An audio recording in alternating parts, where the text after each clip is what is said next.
collectors, and welcome to Long's Toys. Today we are taking a look at Core Class Decepticon Frenzy from the Transformers Studio Series from Hasbro. Of course, this is Frenzy as he is depicted in Transformers the movie, the 1986 animated classic. Very excited to finally get this guy. It feels like the Rumble was so long ago. So I'm just really happy to finally complete the set. I'm wondering why it took them so long, but really cool card art up here on the flap. You have the plastic-free packaging, so you can, no window there, you can reach right in and see the figure. Close-up of that same artwork here on the sides. Not really anything going on the bottom. And then, of course, here on the back, we have some product shots of his cassette mode, and then two versions of the robot mode, one with the pile drivers, one using the weapons. So these are such an improvement over the ones they did back in Siege. It's crazy. Unfortunately, I don't have those ones handy because I already kind of put them in storage because I knew these were coming out. So, yeah, very excited for this. Let's go ahead. Let's get them out of the box here, and we'll take a closer look. So the Core Class do still come with backdrops. They're not as nice as the ones that come with the deluxe or higher scales because they are tied directly to it, so it does still have all the holes for the ties and everything. But if you wanted to keep this one, you could. This is the top of the communications tower, as I knock it over, where they rip the dish off and then start attacking Blaster, so you can kind of recreate that little scene here with Frenzy. So here is Frenzy out of the packaging. He looks fantastic. I'm really glad they redid these because like the original ones were okay. They did back in Siege, but these are such vast improvements. I mean, you have so much more paint on the legs. You have the feet that extend out. The head sculpts are better. I just think that looks fantastic. You have the red visor there with the silver paint for the face. The paint here on the chest is really nice. Paint on the back looks really good, and just because they've done them as single Core Class figures instead of a 2-pack at that scale, they're able to put a lot more paint and love and just, you know, general better articulation and whatnot into these. So I'm really, really happy that they redid these guys.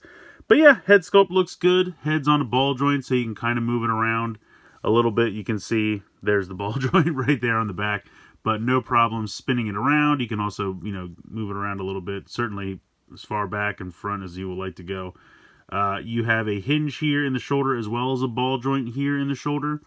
So kind of like the two sections of the shoulder, if that makes sense. But nice range of motion there. And then if you wanted to, for some reason, lift that all the way up, you could. That's really more for the transformation.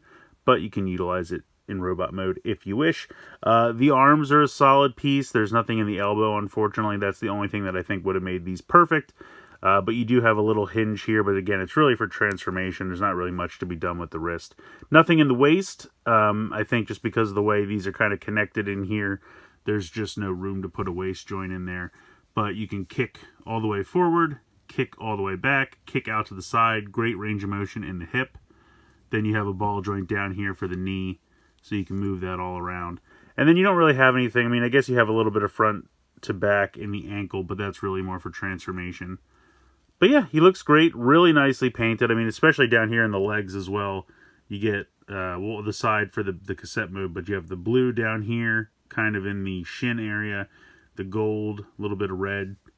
Just all in all, looks really sharp.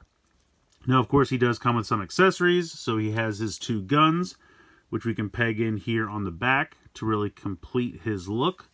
And I'm so happy they did these because this is something that I think is really iconic to the look. And something that was sorely missing off the Siege one. So that looks fantastic. I love that. I really think that looks good. And then, of course, you can also peg them here on the sides of the hands if you want him to use one as a weapon.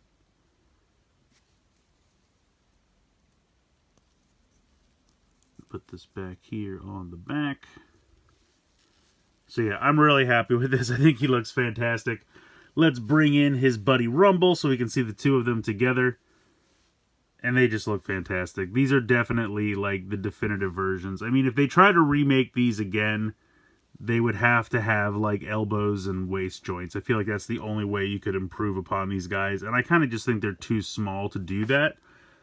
But yeah, these are pretty perfect. I'm really, really happy with these. I mean, they've done Masterpiece ones, which are also really nice. But of course, they're a little bigger because they're in that scale as opposed to like the Chug scale. But yeah. These are cool. I really like these quite a bit. Oh, there's one other thing. So he does have the pile drivers.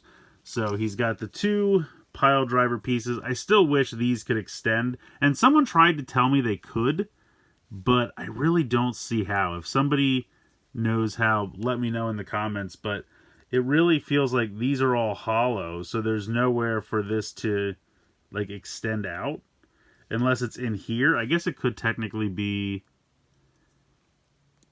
Oh, that's kind of turning now. Oh, okay. So that just popped off. So I guess it can technically extend like ever so slightly if you just kind of pull that down. Okay, I guess. I was thinking, see, I was trying to get it to extend up here. I was hoping this whole piece would come down because I still feel like that kind of looks weird. Like, I feel like if you were going to have it extend, you'd want that piece to also come down with it.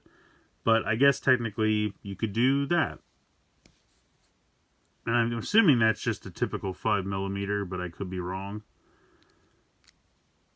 But there you go. So they do kind of extend, but it still looks a little weird in my opinion. But what you do is you take the arms, you pop them out to the side like this, and then you rotate the hand in, and then you just plug this into this cavity here, and then his arms have transformed into a pile driver. So we'll repeat the process over here on this side.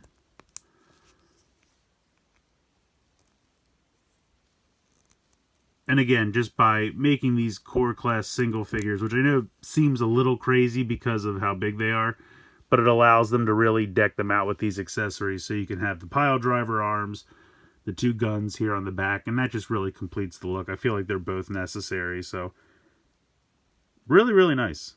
I think it's cool. I like that they come with the pile driver arms. That's kind of cool. Transformation is really super easy. I've gone ahead and removed all the accessories. You're going to just take the head, spin it around 180 degrees, and then it's just going to drop down into this cavity here on the back. We're going to take the arms and fold those hands in, just like we did for the pile driver mode. And then we're going to utilize that hinge on the inside part of the shoulder and kind of pop these up. You kind of leave them at like a 45-degree angle just so that there's no clearance issues when we bring the legs up. So we bring this up, use that ball joint. Don't spin the waist. You want to spin the leg at the ball joint, and then you can fold this up. And then this is going to come up, and you can kind of see how there's like a tab here and a tab spot there. So as this comes up, it'll just click right in there. So hinge this, utilize the ball joint at the knee, flip up the foot, pop that up right into there, and then you're just going to bring the hands down, and there's a tiny little notch you can see right there, so that that just sits in like that. And then you'll want to push this in a little bit, and then there you go. And that's it. And that is the fully transformed cassette mode. Very cool. Fits into Soundwave's chest. It's a little tight. It's a little snug. I wish I had... I don't think I have a Soundwave handy. I used to use the shattered glass one, but I had to pack that away. But it does 100% fit into Soundwave's chest. Now, we're supposedly getting a leader class Soundwave at some point in United, and a lot of people have speculated that it's going to be the same Netflix mold, but just come with a ton of the cassettes. I don't know which version of these guys it'll come with. I don't know if it'll come with the Studio Series versions of Rumble and Frenzy, or if it'll come with the, like, Siege versions of Rumble and Frenzy. I'm honestly probably going... I mean, unless that release has some kind of cassettes that I just haven't been released yet or absolutely need or something, probably going to skip that one. But it's a good way for people who missed out before to kind of get everything in one shot. So we'll see how that goes. But yeah, cassette mode looks absolutely fantastic. This painted area is really cool. Reminds me of, you know, the original like 80s holofoil stickers. So did a really great job there. I think Frenzy is absolutely fantastic. Now, I know a lot of people might think to themselves, you know, this is a tiny little figure for $11.99. You know, that's kind of ridiculous. But at that price point, it really did allow them to load him out with accessories, paint applications, a little bit more articulation than the previous Siege mode. And I really do think it's worth it. By giving them a little bit more budget to work with, they were really, really able to deck this guy out. And he just looks absolutely fantastic. So, in my mind, this is kind of the definitive Frenzy for kind of, you know, the Chug scale. probably won't have to buy another. Now, if you want to roll the dice and see what that leader class Soundwave thing is all about before you pick this guy up, that's an option. But I do feel like Rumble was a little harder to find. I only saw him once or twice in a store, and I have no idea what the deal is going to be with this guy. I got mine from Amazon. I think he's going to be coming out soon as well, Hasbro Pulse, so that's kind of, I mean, he might be around. You could check all the different fan channel sites and everything like that, but if you really want one, I would advise just go ahead and grabbing one before he becomes hard to find. But at the same time, since he is kind of cheap, you know, he's in that $10, $11, $12 price point, if you end up getting a different one later, it's not that big of a deal. But I really have no idea what that Soundwave leader class figure is going to be, so I'm really curious. I wish we could get pictures for that, or just have them announce that so we would know what's coming with that. But in the meantime, this guy's absolutely fantastic. I definitely recommend checking him out, and he just pairs so perfectly with the Rumble, and I'm so happy to finally have both of these guys. So let me know what you guys think in the comments below. Please like, share, and subscribe. Hope you guys enjoyed the video, and as always, thanks so much for watching.